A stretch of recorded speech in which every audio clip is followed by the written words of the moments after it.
일단 급한 불은 끈 게 맞다. 네. 거래량도 많이 60% 이상 줄었고 심리도 많이 떨어진 게 맞다. 네. 그런데 가격이 떨어진 건 아니다.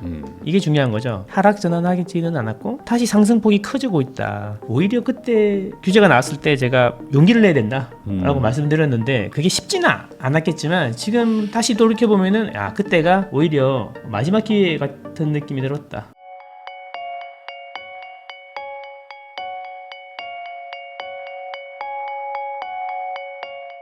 안녕하세요. 부익남TV의 부익남입니다. 오늘은 23년차 투자자이시자 또 리얼망고 에듀 대표님이시죠. 망고쌤님 모시고 최근 부동산 시장에 대해서 한번 다양한 주제로 이야기 나눠보도록 하겠습니다. 안녕하세요. 안녕하십니까. 네, 제가 망고쌤님이라고 부르면 될 것 같은데 네, 발음이 네. 조금 제가 어려워가지고 그렇습니까? 망고쌤님 예. 우선은 어떻게 해보겠습니다. 네. 근데 저희가 이제 처음 모셨는데 네. 사실 이제 23년 투자하셨으면은 그동안 좋은 시절도 보고 또 막 빠질 때도 보고 뭐 다양한 경험들을 하셨을 거잖아요. 네, 그렇죠. 네, 그러다 보니까 이제 우리 시청자분들도 요즘에 뭐 이제 집을 사야 될지 말아야 될지 막 고민 많은데 네. 좀 좋은 조언을 좀 구할 수 있지 않을까 해서 제가 모셨습니다. 네, 감사합니다. 예. 네, 우선은 지금 그 가장 이슈 중에 하나가 지금 6.27 대책하고 한 달 반? 이제 뭐 거의 한 2달째 이제 다 되고 있는데 지금 시장 분위기에 대해서 뭐 댓글도 맨날 싸우거든요. 뭐 빠진다, 뭐 올라간다, 막 계속 이러거든요. 그래서 오랫동안 투자하셨으니까 네네. 뭐 서울 수도권 기준으로 한번 얘기를 해볼까요? 어떤 상황인지 그리고 좀 어떻게 보시는지 전체적으로 한번 얘기해 주시면 좋겠습니다.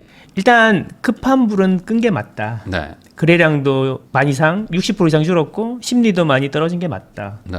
그런데 가격이 떨어진 건 아니다. 이게 중요한 거죠. 네. 6.27 대출 규제가 뭐 아무도 예상 못했고 강력했고 네. 시기도 적절했고 하면서 가격이 이제 빠질 거라고 이야기하시는 분들이 많잖아요. 근데 실제로는 이제 상승폭의 축소지 가격 하락은 아니었다. 네. 이제 우리가 이제 감정에 많이 휘둘리기 쉬운데 부동산이 특히 데이터를 봐야 되지 않습니까? 네. 그래서 한국 부동산원 기준으로는 2주 전에 상승폭이 다시 커지기 시작했고 네. KB 기준으로는 이번 주에 상승폭이 다시 커지기 시작했어요. 그래서 이제 급한 불은 끈 건 맞아요. 왜냐하면 그 한국 부동산원 기준으로 대책하기 일주일 전에 네. 성동구가 1.11% 올랐거든요. 어마어마하게 오르는 거잖아요. 네. 그렇죠. 그거를 일주일에. 이제 그렇죠. 52주면은 77%가 오르는 거예요. 네. 근데 이게 이렇게 말씀드리면 이게 얼마나 큰 건지 잘 모르실 수 있는데 문재인 정권 5년 동안 53% 올랐어요. 5년 동안. 네. 그러니까 이렇게 급등이 오니까 한번 나오는 건 맞았죠. 그래갖고 급등세를 잡은 건 맞다. 근데 하락 전환하지는 않았고 다시 상승폭이 커지고 있다. 그래서 이게 오히려 그때 규제가 나왔을 때 제가 용기를 내야 된다라고 말씀드렸는데 그게 쉽지는 않았겠지만 지금 다시 돌이켜 보면은 그때가 오히려 마지막 기회 같은 느낌이 들었다. 그때 이제 워낙 호가가 막 치솟다 보니까 막 일주일에 막 1, 2억씩 막 호가가 튀고 근데 그걸 또 사겠다고 사람들이 또 막 계좌 달라고 그러는데 또 안 나오고 막 이런 게 반복됐잖아요. 그렇죠. 그러다 예. 보니까 이제 나올 만은 했었는데 그 나오고 난 뒤로는 사실상 이제 거래를 못하게 하는 그러니까 돈줄을 쥐어 딱 묶어버리니까 네. 사실상 이제 거래가 안 될 뿐이지 그 가격이 떨어지진 않았다. 그 그렇습니다. 말은 매도자들도 굳이 싸게 안 팔았다 이렇게 해석할 수 있는 거잖아요. 예, 맞습니다. 그 매도자들의 심리는 어떤 걸까요 지금? 제가 일주일마다 매도 호가를 정리를 했었는데 주요 단지에 네. 매도 호가는 사실 말씀하신 대로 일주일에 뭐 1억씩 오르는 데도 있고 했는데 매도 호가도 똑같았어요. 상승 주간 매매 변동률이랑 똑같은 게 막 1억씩 올리던 걸 5천씩 올리고 다시 3천 올리고 2천 올리고 그런 식이었는데 강남 3구 같은 경우에는 거의 보합권까지 내려갔고 이제 이게 놀라운 거는 사실 강남 3구를 타깃으로 한 줄 알았는데 알고 봤더니 마포구가 하락 전환했어요. 네. 그러니까 호가가 하락 전환했다는 거죠. 평균적으로 하락 전환했으니까 실제로 급하게 나온 매물들도 많았다. 네. 그리고 이제 그 다음 주에는 성동구가 보합으로 갔으니까 반은 내려서 호가가 나왔고 반은 올라서 나왔다는 이야기잖아요. 그래서 의외로 제가 보기에는 이번 대출 규제가 마포하고 성동에 영향을 많이 줬는데 문제는 이제 마포, 성동, 광진 그 다음에 강동구 이쪽이 이제 호가가 많이 상승폭이 많이 빠지거나 이제 마이너스로 전환됐었는데 얘네들이 이제 한국 부동산원 데이터 기준으로는 지지난주부터 이게 반등을 좀 주도하는 그런 느낌이었어요. 강남의 상승폭은 조금 더 강남의 상승폭도 많이 잠잠해졌지만 걔네들이 많이 빠졌다가 다시 돌아서니까 시장이 이제 상승폭이 늘어나는 그렇게 변했더라고요. 네, 그러면은 아무래도 말씀하셨던 지역들이 대출이 그래도 상대적으로 좀 잘 나오는 지역이었잖아요. 막 70% 내주고 그렇죠. 80% 내주는 데도 있었으니까. 네네. 그러다 보니 대출 규제의 직격탄을 맞아서 하락으로 한번 빠졌는데, 네. 뭐 호가 기준으로. 네. 근데 강남이 안 빠지고 쭉 가는 거 보니까 나도 싸게 못 팔겠다. 그렇죠. 이렇게 해석하면 네. 될까요? 저는 이렇게 생각합니다. 칩이 떨어지려면 일단 주인들이 싸게 내놔야 된다. 그럼 호가가 내려가야 된다라고 생각하고 호가가 내려갔는데 거래가 안 되면서 점점 주인들이 호가를 계속 낮추고 거래가 일부 되면서 계속 가격이 하락하는 그런 모양새를 보여야 되거든요. 네. 저는 이게 이제 제가 말하는 하락의 메커니즘이라고 말씀드리는데 그런 메커니즘이 동작하기에는 주인들이 답답한 게 없어요. 지난 2022년에 하락했던 시기에는 네. 금리가 바로 오르면서 그 전세 가격이 폭락했잖아요. 네. 전세 가격이 폭락하니까 아파트에서는 전세 가율이 50%밖에 안 되니까 30% 빠져도 집을 팔면 돌려줄 수는 있거든요. 그래서 우리 또 임대인들이 착하잖아요. 네. 빚지면 안 되고 또 디포저 나면 안 되고 그래서 집을 급하게 팔기 시작하는데 거래량이 없으니까 가격이 빠진 건데 네. 그럼 지금 그런 메커니즘이 동작할 상황이냐? 집주인들이 답답한 게 하나도 없지 않습니까? 전세는 계속 오르고 있고 금리도 떨어질 것으로 보이고 절망적으로 이제 공급 물량이 줄어들지 않습니까? 서울 같은 경우에는. 네. 그래서 이 주인들이 급한 게 하나도 없으니까 호가를 안 낮추는 거죠. 다만 이제 움직이시는 수요가 있어요. 그러니까 이사를 하셔야 되는 분들 있잖아요. 꼭 파셔야 되는 분들은 갑자기 대출이 안 나오고 매수 문의가 뚝 끊어지니까 호가를 좀 낮춰가지고 일부 거래를 하셨고 그 거래들이 없어지고 나니까 다시 이제 주인들이 호가를 다시 낮출 이유가 없어진 거죠. 그러다 보니까 지금 뭐 이런 얘기가 있잖아요. 두 가지인 것 같은데 전세 쪽에 들어가는 자금 대출을 좀 줄여가지고 네. 사실상 인위적인 역전세를 좀 만들어 보려고 하는 것도 있는 것 같기도 하고 그런 것 같습니다. 그리고 그렇게 역전세 나면 주인들이 뭐 던질 것이다 이런 얘기 하시는 분들도 많거든요. 그렇죠. 예. 네, 그게 하나가 있고 그 다음에는 세금을 높게 해가지고 네. 안 팔면 손해를 주겠다 이런 전략도 있잖아요. 네, 이 두 가지 카드가 있는 것 같은데 이 둘 다 좀 어떻게 보시는지 이런 거 할 거라고 보시는지도 궁금합니다. 저는 일부는 수용을 할 것 같은데 네. 요게 사실 좀 우려스러운 부분이 있거든요. 전세도 이제 대표님도 전세 살면 안 되는 이유 이런 거 네. 영상 많이 올리셨지만 사실 이게 전세가 서민들에게는 되게 저렴하게 주거를 공급하는 형태거든요. 네. 근데 이게 동의 안 하신 분들이 되게 많으시더라고요. 뭐 그래서 전세가 갭 투자의 먹잇감이 되니까 전세를 없애버리면 갭 투자자들이 없어지면서 집값이 안정될 거다. 네. 근데 비싸게 전세 들어가는 이유가 뭐냐? 전세 자금 대출을 많이 해주니까 그런 거 아니야. 그럼 전세 자금 대출을 때려 맞고 갭 투자를 못하게 하면 집값이 내려가는 거 아니냐. 이런 건데 이게 어떻게 보면 좀 우려스러운 게 이게 정책에 자꾸 일부 반영이 되는 것 같은 그런 네. 느낌도 있고 반영해야 된다 이렇게 주장하는 사람들이 되게 많은데 이게 이렇게 되면은 전세 매물이 감소하지 않겠습니까? 전세를 놓는 사람이 없으니까 전세 매물이 감소하겠죠. 네. 전세 매물이 감소하는데 근데 전세는 잘 아시겠지만 수급에 정직하잖아요. 지금 전세 같은 경우에는 두 달째 서울이 계속 오르고 있는데 두 달째 쭉 빠지는 구가 하나 있어요. 그게 서초구거든요. 네. 메이플자의 입주 때문에 그러는 거잖아요. 네. 전세는 이렇게 서울이 다 올라도 서초구 같은 경우가 내린다. 왜? 서초구에는 입주 물량이 많으니까. 그러면 전세 결국에는 이 이야기는 뭐냐면 전세는 입주 물량이 많으면 자연스럽게 안정되는 건데 네. 전세가 서초구 빼고 전부 다 오르는 거 보면 입주 물량이 없다는 반증이 되는 거다. 네. 그런 거거든요. 근데 문제는 잘 아시겠지만 2026년, 7년, 8년은 입주 물량이 만 세대가 안 되잖아요. 네. 평균적으로. 근데 역대급으로 적죠. 네. 근데 제가 이거를 이제 통계를 자주 보고 부동산 빅데이터를 공부하다 보니까 언제 이후로 가장 적었냐 보니까 1980년대 중반 이후로 가장 적은 거더라고요. 40년 만에 최저치로 가더라고요. 네. 근데 이제 문제는 80년대 중반 이후부터 아파트를 본격적으로 보급하기 시작했거든요. 네. 그러니까 결국에는 서울에서 통계를 작성하고 본격적으로 아파트 시대가 된 이후에 가장 적은 물량이 최소 3년간 계속된다. 그러면 이제 이게 무슨 문제가 생기냐면 신규 물량이 없어지니까 신규 물량이 들어올 때 전세가 막 나오지 않습니까? 네. 그럼 신규로 공급되는 전세 물량도 없어지고 그리고 이제 전세도 계속 오르니까 이제 2+2 아시겠지만 네. 계약갱신 청구권 분명히 이번에 2년차 들어오시는 분들은 전세 가격이 많이 올랐기 때문에 갱신 계약 청구권을 많이 하실 거란 말이죠. 그러니까 2+2 되면서 신규 공급되는 전세 물량도 줄어들지만 유통 물량마저도 씨가 말라버릴 거다. 네.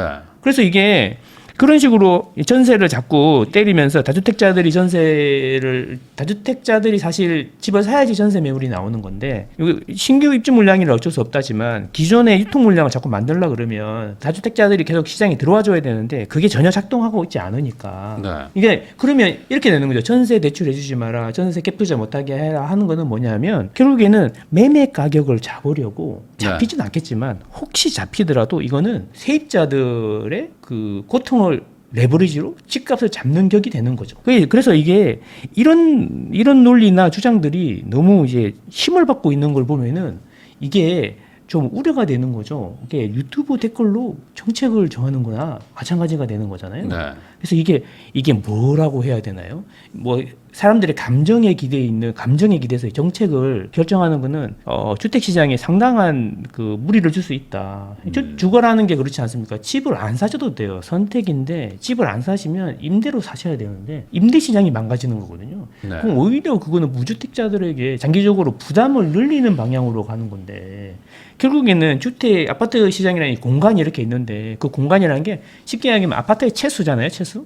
아파트의 채수가 안 늘어난 상태에서 유동성이 계속 늘어나게 되면 가격이 자연스럽게 오르는 건데 자연스럽게 오르고 있는데 매매 쪽을 쫙 누르면 당연히 임대 쪽이 올라올 수밖에 없는 거죠. 네. 그래서 이걸 우리는 2010년도에 경험을 했지 않습니까? 그때 집값은 내리지만 전세는 무섭게 올라가지고 그래서 미친 전세라는 네. 그때 단어가 전세 대란 나오고 그렇죠. 뭐. 그때 실제로 이제 2억 하던 전세가 2년 뒤에 3억 7천으로 오르고 그랬어요. 네. 그래서 그때 민심이 너무 편한 거죠. 근데 그때 보면 가격은 내렸거든요. 그러니까 그때 그리고 입주 물량도 적었어요. 그래서 입주 물량이랑 가격이랑 관계가 없다라고 하시는 분들도 계신데 입주 물량은 신규 공급은 적은데 매매를 누르니까 그 돈이 다 전세로 가면서 전세가 폭발했고 전세가 폭발하는데 2년 만에 1억 7천을 어떻게 만듭니까? 그래서 민심이 이제 안 좋아지니까 정부에서 그때부터 전세자금 대출을 하기 시작한 거거든요. 네. 이런 이유 때문에 전세자금 대출이라게 생긴 거고 그건 주거복지 일환으로 사실은 된 거잖아요. 대표님도 잘 아시겠지만 전세가 월세보다 저렴해요. 전월세 전환율만 보시면 알 수 있지만 서울은 전월세 전환율이 4.6%인데 전세자금 대출 금리가 3% 후반이잖아요.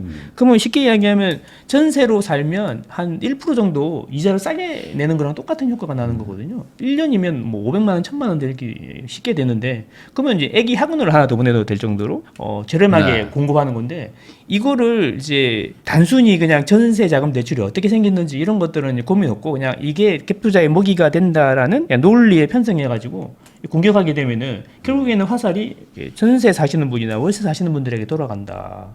당장은 사이다처럼 될지 모르지만 사이다의 대가가 어마어마할 것이다. 그러면 결국에 지금 매매에 지금 주담대 6억으로 제한해서 좀 유동성을 좀 공급을 제한하고 만약에 이제 전세 대출도 만약에 제한을 하게 되면은 그렇죠.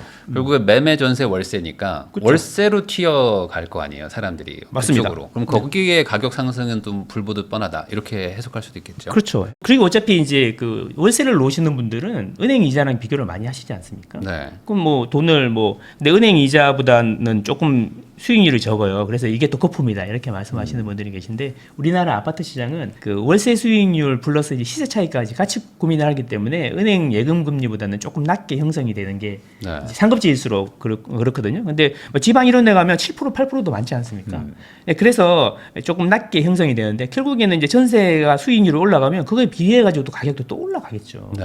그럼 결국에는 전세가 없어지면 매매 아니면 월세가 되는데 이제 금리가 확 내려가면은 이제 가격이 폭등하는 원인이 되겠죠. 그러니까 전세가 그 가운데에서 금리가 오르거나 내릴 때 완충 작용을 해줬는데 그걸 빼버리면 이제 월세라든지 그 가격의 임대료라든지 매매 가격이 변동하는 폭이 커지면서 혼란이 더 커지지 않을까 저는 이런 생각을 해봅니다. 그러면 결국에 이렇게 뭐 공급이 많아져서 전세라도 좀 안정이 돼야. 그러면 네. 전월세 시장은 조금 안정화가 되고 그러면은 뭐 사실 국민의 한 반 정도가 무주택자이시기 때문에 그쵸. 그런 분들은 좀 안정화될 텐데 지금 이제 공급은 역대급으로 적은데 만약에 이제 유동성까지 더 낮춰버리면 그렇죠.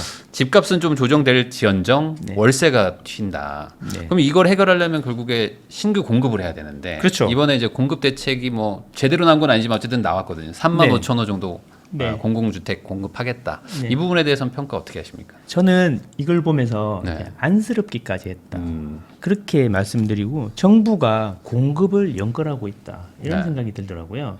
잘 아시겠지만 소방서 위에다가 집을 짓고 네. 그다음에 동사무소 위에다 집을 짓고 유수지 위에다 집을 짓는다고 하는데 사실 그런 이야기들이 지난 정권에 없었던 게 아니잖아요. 지난 정권에서는 그 교차로에 보면은 IC처럼 램프에 있는 중간 공간에도 집을 짓는다 이런 이야기까지 나왔었는데, 근데 이제 경적 소리를 듣고 24시간 사이렌을 들으면서 청년들이 이렇게 편하게 잠을 잘 수 있을까 이런 생각이 들 정도인데, 근데 그렇게 해서 좋은 아이디어라고 해요. 근데 대부분 보면은 막 300호 이런 거잖아요.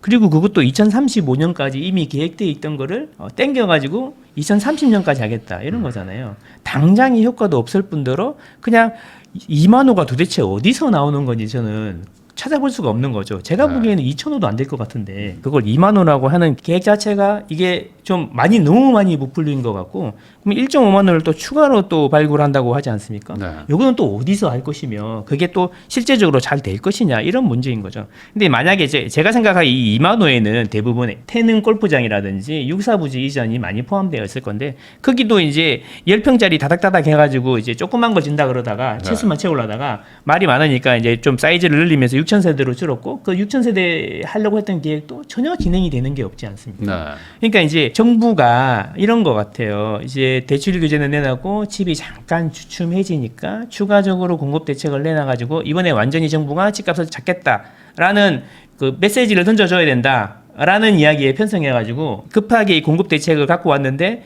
이 소방서, 유수지, 그다음에 동사무소, 이게 너무 효과도 없을 뿐더러 너무 뻥튀기 돼 있고, 실제로 이제 이런 거죠. 이걸 통해서 공급되는 주택이 소규모 청년이라든지 그다음에 서민들을 위한 주택이라고 하는데, 사실 우리가 이 공급 대책이 나온 이유는 정확히 말하면 서울의 아파트 가격을 잡고 싶은 거죠.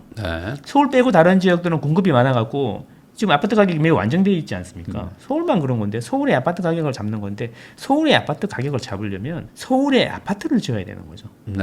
우리가 말하는 5984, 9평이라든지 24평 이런 아파트를 많이 도심에다 공급을 해야 되는데, 이거에 대한 이야기는 단 1도 없다. 그래서 요거는 그냥 구호에 지나지 않는 거고, 심리적으로 안정시키려고 심리적으로 안정을 시키려고 한 건데 전혀 효과가 없을 거다. 그러면 이번에 또 이제 금리 인하 기조도 계속 예정되어 있고, 이 부분에 대해서는 지금 경기 침체가 좀 심하기 때문에 뭐 아마 유동성을 돈도 많이 풀겠지만 금리도 낮추려고 할 거란 말이죠. 그쵸? 지금 이 금리 그 이자 때문에 지금 힘들어하는 뭐 기업들도 많고 자영업자들도 많으니까. 그럼 이렇게 금리 인하 기조가 시작되면 이미 어느 정도 한번 내리긴 했지만 아마 2차 인하들이 뭐 시작될 것 같은데, 요거 되면 또 어떤 일이 일어날지 또 그것도 한번 얘기해 주시면 좋을 것 같습니다. 금리 인하는 이제 정해진 길이고, 지금 제가 보기에는 지금 금리가 생각보다 우리는 높다. 우리나라는. 우리나라만 안 내렸지 다른 나라들은 많이 내렸거든요. 이제 제가 왜 그런 말씀을 드리냐면은, 기준금리라는 게 2.5%면 2.5%에서 플러스 알파를 해가지고 다른 금리들이 이제 정해지지 않습니까? 근데 그러면 실제로는 대출금리 보시면 잘 받아봐야 이제 4% 정도 되는데, 그러면 우리 이제 경제 성장률을 지금 1%대로 보고 있는데 1% 대비 4%라 그러면 쉽게 해서 국민 전체가 1년에 열심히 해서 1% 벌어가지고 4%짜리 이자를 내야 되는 거니까 이게 제가 보기에는 상당히 높은 수준에 있는 거죠. 그래서 침체가 오는 겁니다. 왜냐하면 자영업자라든지 기업이라든지 이런 안 그래도 장사가 잘 안 되는데 이자 부담이 늘어나니까 이자를 줄여주면 아무래도 기업의 비용도 줄어들지만 그걸로 인해서 이제 소비가 이제 이자가 내려가니까 사람들이 돈을 쓰고 이러면서 이제 전체적으로 돌아가는 건데, 그러면 이제 금리를 내려야 되지 않습니까? 근데 금리를 당연히 내려야 됐어요. 진작에 내렸었어야 됐어요. 그런데 한국은행에서는 계속 주장하는 게 그거죠.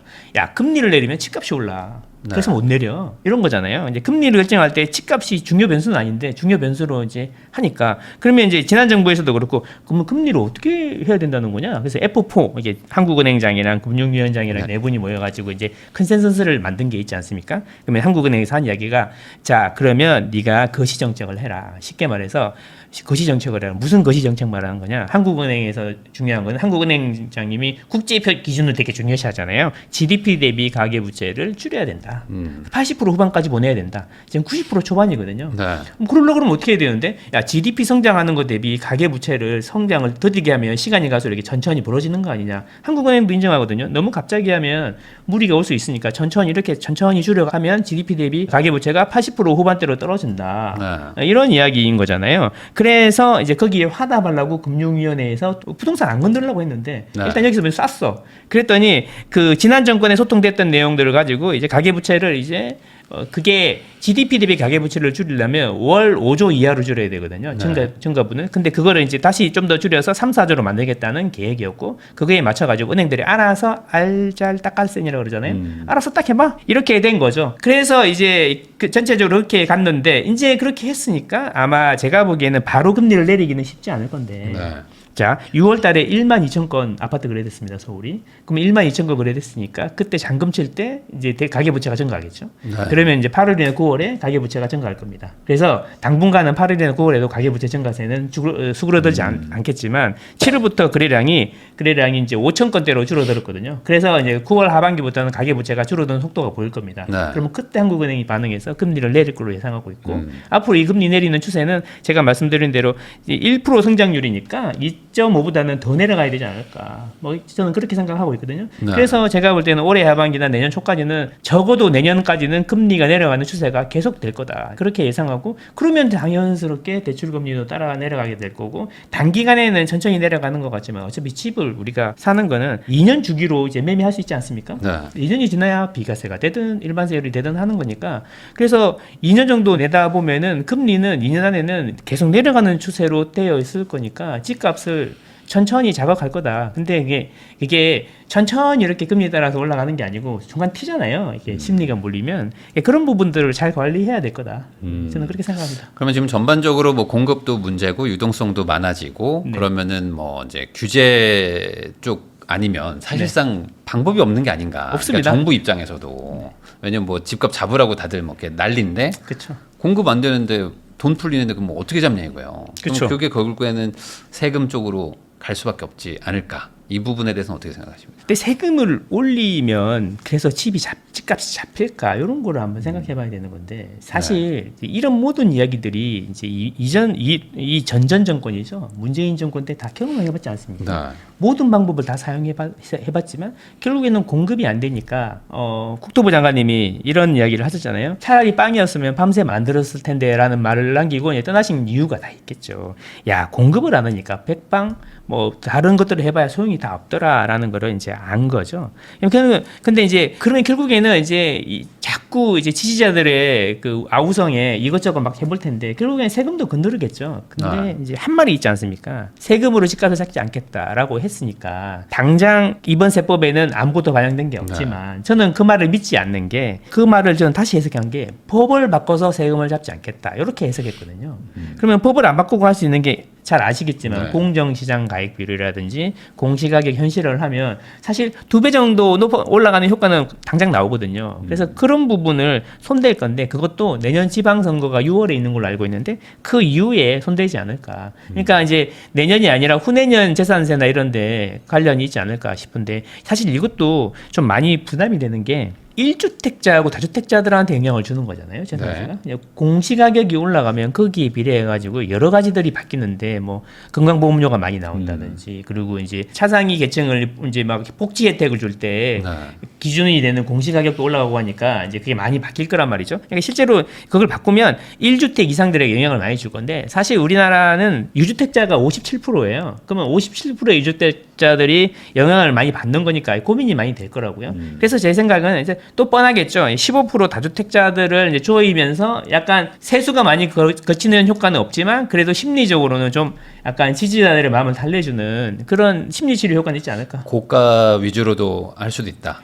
예를 들어 뭐 구분할 수도 있겠죠. 그렇죠. 고가 위주로 이제 금액이 높을수록 더 많이 낸다든지 뭐 이런 식으로 가지 않을까. 예전에 했던 거 그대로 하지 않을까. 네, 그럼에도 불구하고 이제 서울 집값 잡히는 거는 좀 쉽지 않을 수 있다. 지금 조건들이 그쵸. 여러 가지가. 뭐 이게 사실 뭐 노무현 때부터 했잖아요. 네. 노무현 때부터 했고 문재인 정권 때도 했고 했는데 이제 이명박이나 박근혜 때는 이제 가격이 떨어졌으니까 그렇다 치고 했는데 그때도 잘 아시겠지만 강남에 이제 2주택, 3주택 있으신 분들은 대응을 전세 올려가지고 내시고 어떻게든 버티셨잖아요. 네. 근데 그게 뭐냐면 세금을 올리면 결국에는 보유세를 올리면 그게 세입자들한테 결국에는 최종 소비자에게 뭐 비용이 전가되듯이 전가가 되는 거잖아요.